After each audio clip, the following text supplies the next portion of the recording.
మీ ఎలాంటి వ్యాపార ప్రకటనలకైనా వెంటనే మా ఛానల్ సంప్రదించండి. నమస్తే. ఈరోజు మన స్టూడియోలో ప్రముఖ ఆధ్యాత్మికవేత్త, జ్యోతిష్ వాస్తు పండితులు, లలితాదేవి ఉపాసకులు బ్రహ్మశ్రీ నానాజీ పట్నాయక్ గారు ఉన్నారు. గురుగారితో మాట్లాడతాం. నమస్కారం గురుగారు. శ్రీమాత్రే నమః. గురుగారు, మేషరాశి వాళ్ళు సాధారణంగా సహజ సిద్ధంగా వీళ్ళ లక్షణాలు ఎలా ఉంటాయి, పుట్టిన దగ్గర నుంచి మరణించే వరకు వీళ్ళ జీవితం ఎలా ఉంటుంది, ఎలాంటి పరిస్థితులు ఎదురవుతాయి, జీవిత పరిహారాలు, ఆలయ పరిహారాలు తెలియజేయండి. ప్రజెంట్ వీళ్ళు ఏళ్ళనాటి శైలిలో ఉన్నారు కదా, దానికి సంబంధించి కూడా కొన్ని జాగ్రత్తలు ఉంటే తెలపండి గురుగారు. తప్పకుండా అండి.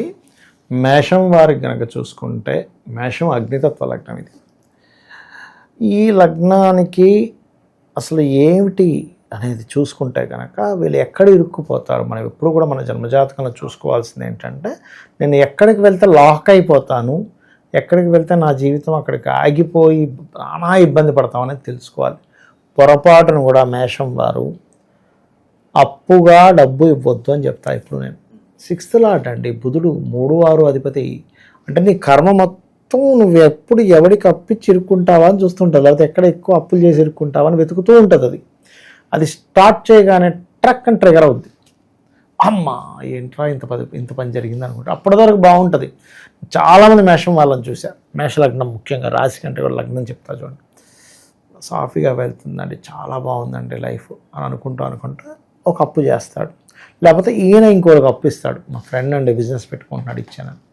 ఆ బిజినెస్ పాపం ఫ్రెండే ఏదో ఇబ్బంది వచ్చి వాడు బిజినెస్ ఆగిపోయింది. ఈయన డబ్బులే కాకుండా బయట నుంచి కూడా కొన్ని లోన్స్ పెట్టేసి తెస్తాడు. అక్కడ నుంచి స్టార్ట్ అవుతుంది. ఇక్కడేమో ఈయన వడ్డీ ఇవ్వడు, లేదా అసలు ఇవ్వడు, మొత్తం ఆగిపోయింది. ఇక్కడేమో ఈయన వచ్చే శాలరీగా ఇక్కడ వచ్చేస్తుంది కదా, ఇక్కడికి కట్టేద్దాం అనుకుంటాడు, అదేమో రాదు. ఎంత నరకం అంటే అడగదు. అందులో పర్టికులర్గా మేషం వారు పొరపాటును కూడా బిజినెస్ డీల్స్కి సంబంధించిన బిజినెస్ పీపుల్కి కనుక మీరు ఇస్తే ఇంకా ఘోరం. అలా కాదండి, బుధుడు బాగున్నాడు, దట్ ఈస్ డిఫరెంట్ కేసు. మేషం వాళ్ళని నేను చిట్ ఫండ్ నడిపే వాళ్ళని చూసా, డైలీ వేజ్ నడిపే వాళ్ళని చూసా. బట్ వాళ్ళ చార్ట్స్ని నేను తీసుకొని, అంటే ఇరుక్కుపోయిన వాళ్ళ జాతకాలు ఒక 2-3 వేలు, వీళ్ళ ఒక 2-3 వేలు జాతకాలు రఫ్గా తీసుకొని చూస్తే, వీళ్ళకేమో ఇరుక్కుపోయిన వాళ్ళందరికేమో బుధుడు పాడైపోయాడు, శని పాడైపోయాడు. దాని మీద బిజినెస్గా చేసే వాళ్ళకి బుధుడు శని బాగున్నాడు. అంటే వీళ్ళేంటి, ఒకవేళ ఫైనాన్షియల్ రంగాలు అప్పులు ఇవ్వడం తీసుకోవడం ఉంటే గనక వీళ్ళకి బుధుడు శని ఎలా ఉన్నాడో చెక్ చేసుకోవాలి. చెక్ చేసుకోకుండా కనుక వెళ్తే వీళ్ళ పతనాన్ని వీళ్ళే తెచ్చుకున్న వాళ్ళు అవుతారు. కరుణ చూపించి, దయ చూపించి పోతాయి. So it's very good. ఇంకోటి అండి, మేషం వాళ్ళు బయటికి చూడడానికి చాలా పొగరండి, అగ్రెసివ్ అండి, ఇలా మాట్లాడు అలా అంటాం. కానీ మనసు వెన్నగా ఉంటుంది. అయ్యో అలా అయిపోయింది ఏంటండి, మనం ఆశ్చర్యపోతాం. అరే ఇంత పొగరుగా, ఇంత మనిషి ఇంత అగ్రెసివ్గా ఉన్నాడు, మనసేంటి వెనపూసలాగా ఉంది అనిపిస్తుంది మేషం వాళ్ళది. అయితే వీళ్ళకి టర్నింగ్ పాయింట్ అనేటువంటిది వీళ్ళ జీవిత భాగస్వామి. వీళ్ళకి వివాహం అయినప్పటి నుంచి ఫైనాన్షియల్ గ్రోత్ పెరుగుతుంది. ఖచ్చితంగా వీళ్ళు ఎంత అంటే వీళ్ళకి వచ్చే జీవిత భాగస్వామి అందంగా ఉంటారు. అందంగా అంటే నేను అనేది ఐశ్వర్యరాయిలాగా తెల్లగా ఉండడం, పెదాలు ఎర్రగా ఉండడం ఇలా అని కాదు. నల్లగా ఉన్న కళ ఉంటుంది, లేకపోతే హృదయం అందంగా ఉంటుంది. అంటే ఒక మంచి కళ, రూపురేఖలు లేదా మంచి మనసు వాళ్ళు వచ్చినప్పటి నుంచి బాగుండడం. బట్ 99% కేసెస్ ఈజ్ ట్రూ, జరుగుతుంది. 1% కేసు ఎక్కడ మిస్ అవుద్ది అంటే, వీళ్ళకి సప్తమాధిపతి శుక్రుడు కనుక నీచబడి పాడైపోయి పాపగ్రహాలతో ఉంటే ఆ యోగాన్ని మాత్రం ఈయన పొందలేడు. అక్కడికి సప్రెస్ అయిపోయి అది ఇంకా ఉండదు. అంటే మనకు కారు ఉంది, మంచి లగ్జరీ కారు, కానీ దానికి అంతా పంచర్లు అయిపోయి లోపల మిషన్ మొత్తం ఎత్తుకుపోయారండి అంటే ఏముంటుంది ఇంకా అక్కడ? పేరుకి కారు బయటకు కనిపిస్తుంది, లోపల మిషన్ లేదు. అలాగే వీళ్ళకి యోగం ఉన్నా శుక్రుడు పాడైతే మాత్రం మనం దాన్ని ఎక్స్పెక్ట్ చేయకూడదు. ఓకే, మధ్యవర్తిత్వంగా అప్పులు ఇప్పించే దాంట్లోకి వెళ్ళడం వీళ్ళని ఇరికిస్తుంది. అమ్మో షూరిటీ ఇచ్చాడా అంటే అక్కడి నుంచి వాళ్ళలోకి కలి ప్రవేశించాడని అర్థం అనమాట. కలిపురుషుడు ప్రవేశించాడు, షూరిటీ ఇచ్చాడంటే అయిపోయింది. ఎలా అయితే ధర్మరాజు జోదం ఆడగానే సరే కలి ప్రవేశించినట్టుగా వీళ్ళు షూరిటీ సంతకం పెట్టారా, అప్పు ఇచ్చారా, అప్పులు తీసుకున్నారా, ఎక్కువ ఓవర్ అప్పులు చేస్తున్నారా, అయిపోయింది. అక్కడ క్లోజ్ అండి. ఇంకా జీవితం అనేది మనం ఇంకా పెద్ద ఆశలు పెట్టుకోవడానికి లేదు. కానీ ఇదే వీళ్ళు ఇన్సూరెన్సెస్ మూలంగా బాగా కలిసి వస్తుంది వీళ్ళకి. ఇన్సూరెన్సెస్, డిపార్ట్మెంట్స్, అలాగే వీళ్ళకి యాక్చువల్గా ఏమవుతుందంటేనండి, ఎందుకు చేస్తారు ఇలాగా అంటే వీళ్ళకి సైడ్ ఇంకోటి చేయాలని ఉంటుంది ఎప్పుడు తపన మేషం వారికి. ఉద్యోగం ఒకటే కాదు, వ్యాపారం ఏదైనా చేద్దాం, మనవాడు ఫ్రెండ్ ఉన్నాడు కదా, వాడు ఏదో వ్యాపారం అందులో డబ్బులు పెడితే ఎలా ఉంటుంది అంటే ఏంటి, సైడ్ ఇంకొక ఇన్కమ్ కావాలి. ఎందుకు అంటే ఇక్కడ 10th and 11th లార్డ్ అంటే వీళ్ళ కర్ణ ఏంటి, ఎంతసేపు ఏదైనా వ్యాపారం చేయి, ఉద్యోగం చేయి, రెండు డబ్బులు రావాలి, డ్యూయల్ ఇన్కమ్. ఎందుకు అంటే ఇక్కడ 6th లార్డ్ డైలీ లైఫ్ కారకుడు డ్యూయల్ అయ్యాడు, కమ్యూనికేషన్స్ కారకుడు నీ అభిరుచి కారకుడు డ్యూయల్ అయ్యాడు. ఓకే, ఇక్కడ శనికి 10 and 11th లార్డ్షిప్, 2 లార్డ్షిప్స్ వచ్చేసాయి అంటే నువ్వు పని చేయి, వ్యాపారం చేయి అనేటువంటి. ఇది శని బుధులు బాగుంటే నిజంగానే వీళ్ళు 100% ఓ పక్క జాబ్ చేస్తుంటారు. మీరు చూడండి, కొంతమంది పలానా దగ్గర GM అండి, 2-3 కంపెనీలు కానండి, మళ్ళీ ఇంకో 2-3 బిజినెస్లు ఉన్నాయండి అంటారు. అదేంటంటే వాళ్ళకి యోగం అలా పట్టింది. యోగం పట్టిందా లేదా నువ్వు చెక్ చేసుకోకుండా స్టెప్ వేస్తే ఇంకా వెనక్కి వెళ్ళిపోతావు కానీ ముందుకు వెళ్ళవు. సో ఇది ఖచ్చితంగా చెక్ చేసుకోండి అని చెప్తాను. అందుకే నేను ప్రతి మేషం వారికి. అయితే వీళ్ళకున్న ఒక గొప్ప యోగం ఏంటంటే ఇక్కడ వీళ్ళకి ఎమోషన్స్ ఎక్కువగా తల్లితోని లేకపోతే గృహంతో ఎక్కువగా ఉంటాయి. చంద్రుడు పాడైతే ఆ ఎమోషన్స్తోనే కొంచెం స్ట్రెస్ అవుతూ ఉంటారు. కాకపోతే వీళ్ళకి సంతానం కలిగినప్పటి నుంచి సంతానానికి మంచి పేరు రావడం, సంతానం ఎప్పుడు అంటే సన్ యొక్క స్ట్రెంత్, వీళ్ళకి 5th లార్డ్ రవి కదా, సంతానం వల్ల మంచి పేరు రావడం, ఆరోగ్యం, ఎందుకంటే 5th లార్డ్ రవి అయ్యాడు, కొంచెం అనారోగ్య సూచనలు రావడం తక్కువగా ఉంటాయి వీళ్ళకి. అయితే కాకపోతే ఇక్కడ ఏంటంటే వీళ్ళకి మేషంలో పుట్టిన వారికి ఖచ్చితంగా యాక్సిడెంట్ యోగం ఉంటుంది. అంటే ఏమిటి, కుజుడు బాగుంటే అది మిస్ అవుతుంది, 99% కేసెస్ మిస్ అవ్వవు. ఎందుకంటే 1/8లో పుట్టారు వీళ్ళు. 1/8 అంటే జీవుడు యాక్సిడెంట్. ఈ కాంబినేషన్ ఏమాత్రం రాహుతోనో శాటర్న్తో కనెక్ట్ అయిపోయింది అనుకోండి, ఈ అంతర్దశల్లో ఇప్పుడు ఈ కుజుడు ఏ రాశిలో ఉన్నాడు, కుజుడు ఏ గ్రహంతో కలిసినాడు, లేదా కుజమహాదశ డైరెక్ట్గా వచ్చిందా, తప్పని యాక్సిడెంట్ అయిపోతుంది. దానివల్ల మీరు గమనించండి, ఎనీ మేషలగ్న జాతకుడు 90% ఆఫ్ కేసెస్ వాళ్ళకి ఏదో ఒక దెబ్బ తగిలిన మార్క్ ఉండి తీరుతుంది. చిన్నప్పుడు పడిపోయానండి, స్కూల్కి వెళ్తాను ఇలా కాలు చూపిస్తాడు, లేకపోతే కన్ను దగ్గర ఇక్కడ అవుతుంది, లేకపోతే ఇక్కడ ఏదో కీరుకుపోయి ఉంటుంది.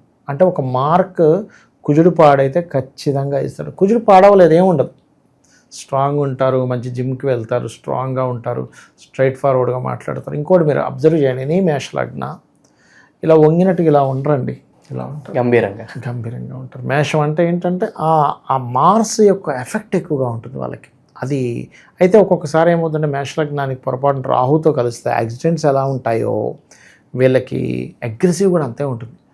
కానీ ఇక్కడ గొప్ప విషయం ఏంటంటే ఎంత అగ్రెసివ్గా ఉంటారు, అంత ఎమోషన్ ఉంటారండి వీళ్ళు. అసలు బాబాయ్ ఏమిటి, అసలు నేను చిన్నపిల్లలా ఏడ్చేస్తున్నాడు ఏంటి అనిపిస్తుంది. అంటే మనం మామూలుగా చూసి బాబాయ్ ఆయనతో ఏం మాట్లాడతాము, బాగా కోపిస్టండి, మొహం మీద ఏదంతాడు అని అనుకుంటాము. ఒక సందర్భం వచ్చేసరికి వాళ్ళ పాపకి ఎవరికి పెళ్లి చేసి వెళ్ళిపోయేటప్పుడు ఆడపిల్లల కంటే అధ్వానం ఏడ్చేసే మనం ఆశ్చర్యపోవాల్సిన పని లేదు, అంత ఎమోషన్. ఇంకోటి ఏంటంటే ఇప్పుడు వీళ్ళు ఏదైనా బిజినెస్ చేస్తున్నారు, ఒక కస్టమర్ని వీళ్ళు ఏం చేస్తారంటే ఓన్ చేసుకుంటారు బాగా. పలానా రోజు వెళ్ళామండి, మనకి పలానా ఇది ఇచ్చారు, అసలు ఎంత బాగా అంటే ద ఫీల్. అంటే కస్టమర్ ఇచ్చే ఫీడ్బ్యాక్, కస్టమర్తో మాట్లాడినప్పుడు కస్టమర్ ఇచ్చినటువంటి రిసీవ్ చేసుకున్న విషయాన్ని ప్రతిదీ నెమరు వేసుకుంటారు వీళ్ళు. నెమరు వేసుకొని, ఎందుకంటే 3rd and 6th lord Jupiter mercury కదా, ఏమవుతుందంటే ఈ కస్టమర్తో మాట్లాడేది మాత్రం అద్భుతం అండి, ఇంకా తిరుగులేదు. అబ్బో అసలు అద్భుతంగా మాట్లాడతారు వీళ్ళు. అయితే ఇక్కడ వీళ్ళకి 11th and 10th lord Saturn అని చెప్పుకున్నాం కదా, అలాగే 9th and 12th lord Jupiter అయినందుకు వీళ్ళు కొన్ని లైఫ్లో పుణ్యకర్మలు చేయడానికి ఎక్కువ స్కోప్ ఉన్న లగ్నం మేషలగ్నం. అంటే ఏదైనా పూజ జరుగుతుంది, లేకపోతే ఒక ఆలయంలో పలానా ఇది జరుగుతుంది, అక్కడికి వెళ్ళి ఏదైనా సేవ చేయడానికి వీళ్ళకి ఎక్కువ స్కోప్ దొరుకుతుంది. అంటే వీళ్ళు వెళ్ళగానే నారాయణ మీరు సేవ చేయండి అంటారు, అదంత ఈజీ కాదని మనం అనుకుంటాం. ఏదో వీళ్ళు సేవ, అది భగవంతుడు మనల్ని ఎంచుకోవాలి. సో వీళ్ళని భగవత్ సంబంధించిన సేవకి ఎంచుకుంటాడు భగవంతుడు మేషంలో పుట్టిన వారికి. అదొకటి ఉంది. జూపిటర్ బాగున్నాడు, తండ్రాస్తి కూడా వస్తుంది. జూపిటర్ బాగోలేడు, తండ్రాస్తి కష్టం అవుతూ ఉంటుంది. అలాంటప్పుడు భగవత్ సేవ చేయడం వల్ల తండ్రాస్తి వస్తుంది కూడా వీళ్ళకి. అర్థమైందండి, అదొకటి. అండ్ మరొకటి ఏంటంటే ఇక్కడ వీళ్ళకి బాగా కెరియర్ పరంగా బాగా మంచి స్టేజ్కి వెళ్ళాలి వీళ్ళ లైఫ్లో అనుకుంటే కనుక వీళ్ళు చేయవలసింది ఎక్కువగా వెంకటేశ్వర స్వామి ఆరాధన అండ్ సూర్య నమస్కారాలు. అయితే వీళ్ళ లైఫ్ లాంగ్ మాత్రం సూర్య నమస్కారాలు చేసుకోవచ్చు. వీళ్ళకి నెంబర్స్ కూడా సర్వసాధారణంగా 1, 9, నెంబర్స్ బాగా లక్కీ నెంబర్స్ అవుతాయి. 3 కూడా అవుతుంది. కాకపోతే ఈ 193లో మీకు ఏ ప్లానెట్ స్ట్రాంగ్గా ఉందో చూసుకోవాలి. ఒక్కొక్కసారి ఏమవుతుంది, సెకండ్ లార్డ్ స్ట్రాంగ్గా ఉన్నాడు, అప్పుడు 6 తీసుకోవచ్చు. బట్ ఏంటి, ఇక్కడ వీళ్ళు శుభులు కాబట్టి, అంటే కుజు స్ట్రాంగ్గా ఉన్నాడు 9 తీసేసుకోండి. అంటే మీరు బ్యాంక్ అకౌంట్స్ కానీ, కార్ నెంబర్ కానీ, ఎనీథింగ్ స్ట్రాంగ్గా ఉంటాయి. మళ్ళీ కుజుడు పాడైపోతే 9 తీసుకుంటే మంచిది కాదు, ముందే అది రిఫ్లెక్షన్ అయి ఉన్నాడు. ఆ వెహికల్స్ తీసుకుంటే యాక్సిడెంట్స్ అవ్వడం జరుగుతూ ఉంటాయి. ఇప్పుడు 3 బాగుంది అంటే జూపిటర్ బాగున్నాడు, 3 తీసుకోండి బ్రహ్మాండంగా. అంటే అదృష్టం, భాగ్యయోగం, భాగ్యాన్ని ఇస్తాడు. అంటే ఏంటి, ప్రశాంతంగా వెళ్ళిపోతూ ఉంటుంది జూపిటర్ బాగున్నాడంటే వీళ్ళకి. అంటే తండ్రి ఒక ప్రాపర్టీ ఇస్తాడు, ఒక కమర్షియల్ ప్రాపర్టీ ఉంటుంది. జూపిటర్ బాగుంటే వీళ్ళకి ఎన్ని బాగుంటాయంటే, ఒక దేవాదాయ సంబంధించిన వాటికి వీళ్ళు ఒక ప్రెసిడెంట్ అవుతారు. చెప్తా చూడండి లైఫ్ స్టైల్. గురువు బాగుంటాయి.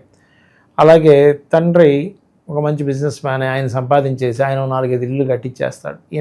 ఈయనకు ఏజ్ వచ్చేసరికి ఆ రెంట్లో 4-5 లక్షలు వచ్చేస్తుంటాయి. ఈయన పెద్దగా ఏం పని చేయాల్సిన అవసరం ఉండదు, ఆ రెంట్లు వస్తుంటాయి. అలాగ అవన్నీ చూసుకుంటూ జీవితం గడిపేస్తాడు. అంటే ఏదో స్ట్రెస్, ఎవడో నాకు ఉద్యోగం ఇవ్వాలి, ఇలాంటివి ఉండవు. గురువు బాగుంటాయి. గురువు బాగోపోతే మాత్రం తండ్రి పెద్దగా ఎదగడు, ఏమీ ఇవ్వరు వీళ్ళకి.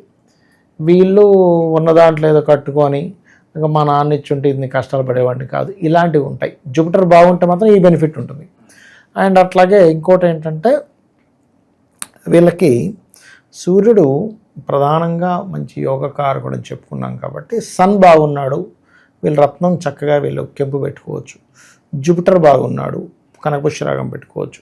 కుజుడు బాగున్నాడు, మనకి పగడం పెట్టుకోవచ్చు. అయితే రత్నధారణ మాత్రం వాళ్ళ పర్సనల్ చార్ట్ చూసి వీళ్ళకి పర్పస్ ఏమిటి, అంటే ధనం కోసమా, వివాహం కోసమా, సంతానం కోసమా, ఒక విదేశానికి వెళ్ళడం కోసమా అనేది తెలుసుకోగలగాలి. హైయర్ ఎడ్యుకేషన్ కోసం వీళ్ళు కనుక జూపిటర్ బాగుండి, జూపిటర్ చంద్రరాహు కానీ, లేకపోతే సాటర్న్ చంద్రరాహు కానీ కాంబినేషన్ ఉంటే హైయర్ ఎడ్యుకేషన్ కోసం విదేశాలకు వెళ్ళే యోగం కూడా కలిగి ఉన్న జాతకం ఇది, మేషం వారు చెప్పాలంటే. సో అది వీళ్ళు ఎక్కువగా సూర్యుడికి అర్ఘ్యం వదలడమే పూర్వజన్మ కర్మని పూర్తిగా తగ్గిస్తుంది. ఇందాక మనం అన్నాం, వీళ్ళు ఎక్కువ ఎక్కడ ఇరుక్కుపోతారంటే అప్పులు ఇవ్వడం ద్వారా, హామీ ఇవ్వడం ద్వారా అని చెప్పుకున్నాం కదా. ఇవన్నీ కూడా సూర్యుడు ఆరాధన చేయడం వల్లే పోతాయండి. మళ్ళీ సూర్య ఆరాధన అయితే వీళ్ళకి పంచమాధిపతి రవి ఈ నెల ఎక్కడున్నాడో చూసి అక్కడుండే గ్రహానికి ఆ అధిపతికి చేసుకుంటే కూడా ఇంకా డబల్ బోనస్ వస్తుంది వీళ్ళకి. ఓవరాల్గా మేషరాశి వాళ్ళ జీవితం ఎలా ఉంటుంది, లైఫ్ లాంగ్ వీళ్ళు ఎలాంటి జాగ్రత్తలు తీసుకోవాలి, మీ మాటలు అద్భుతంగా వివరించారు. ధన్యవాదాలు. శ్రీమాత్రే నమః.